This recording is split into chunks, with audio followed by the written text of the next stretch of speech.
And welcome back to the tour of my Minecraft world, episode 2. When last we left, I was over there and talking about how that area would become the main base and so on. Over here, things were a little bit different. Around the 6th, 7th, and 8th episodes, I believe it was episode 6, that I went inside a cave at the base of this mountain. Over that way, I believe. And I spent three episodes in there. I got seriously lost, died several times, lost a whole bunch. Oh, well, everything that I had found in there.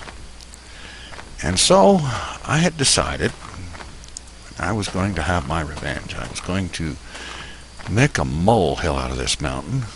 As a matter of fact, I decided I was going to make it into an open pit mine. And so I did. And so what you see here became something entirely different.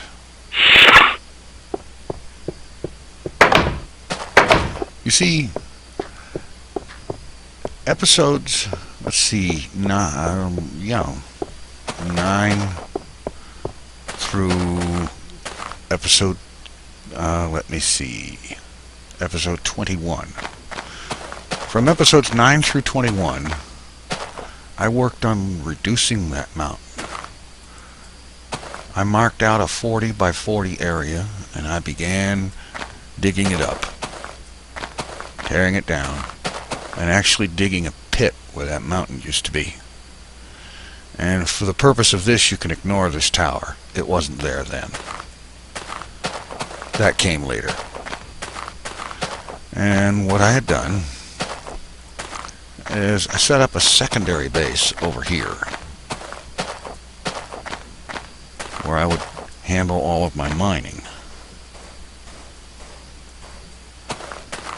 And at the time it was little more than a dirt hut that was oh, come on, close the door. Okay, it was little more than a dirt hut that went about to here.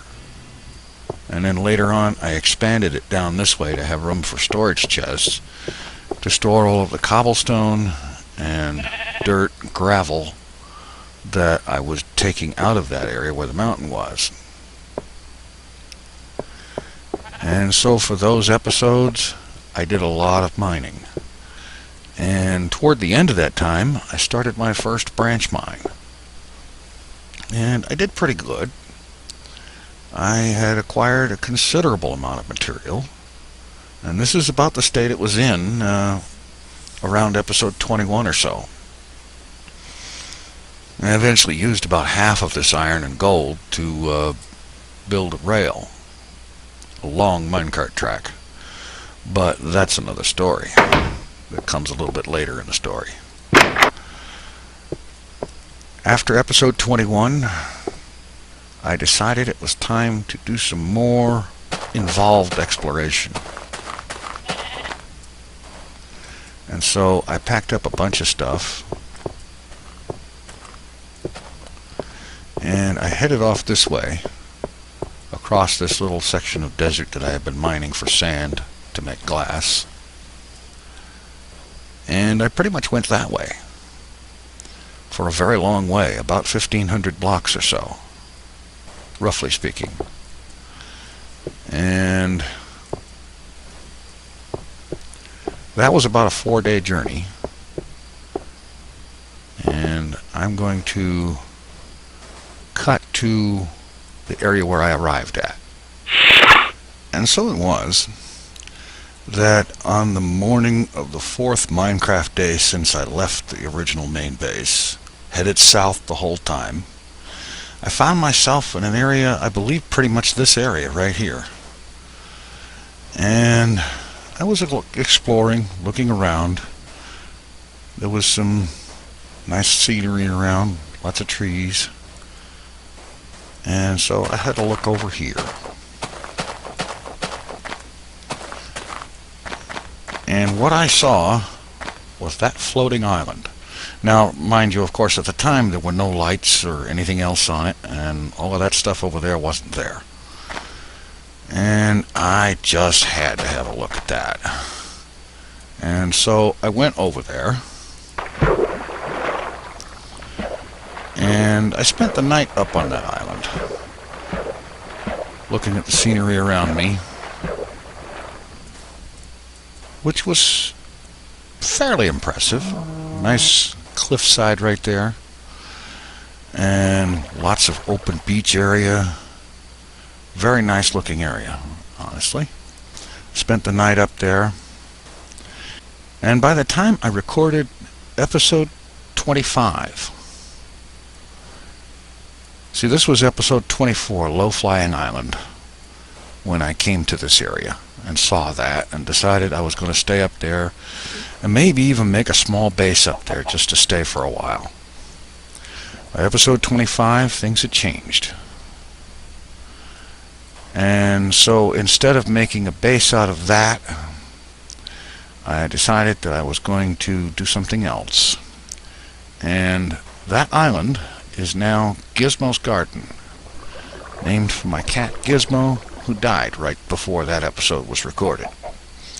And I made that into something of a memorial to him, and I have not been back up there since. And at the time, I was originally going to go ahead and continue my journey, proceeding pretty much that way, I believe. And that, I think, is when 1.6 came out. And because of changes that were introduced in 1.6, in-game maps among them, I decided to stay here. I put together a reed farm, a sugarcane farm, so that I could harvest it and make paper. I built a small base here, which is now known as the Gizmo's Island Base. I dug a branch mine and mined out resources so that I could have enough materials to make plenty of maps. In-game maps were new, and I was going to use in-game maps to map the way back to the original base. And that was when I was going to build the mob tower. The trip back was quite eventful. I ended up getting killed twice, I believe, along the way, losing everything I had left here with, and very nearly getting completely lost on the way back. In fact, I did get completely lost. I managed to, by sheer dumb luck, find my way back to the main base. And shortly after that, I began construction on the mob tower. And that is another story in its own. But that's pretty much the size of this thing right now, where we stand at this point. The Gizmo's Island base has been since expanded considerably since what you see here. Yes, this is an old save, a backup of an old save. And I'll cover some of those changes in a future episode. In the meantime, I think this one has started to get a little bit on the long side, so we'll cut this off for now, and we'll catch you on the next episode of a tour of my Minecraft world. Take it easy. I'm out of here.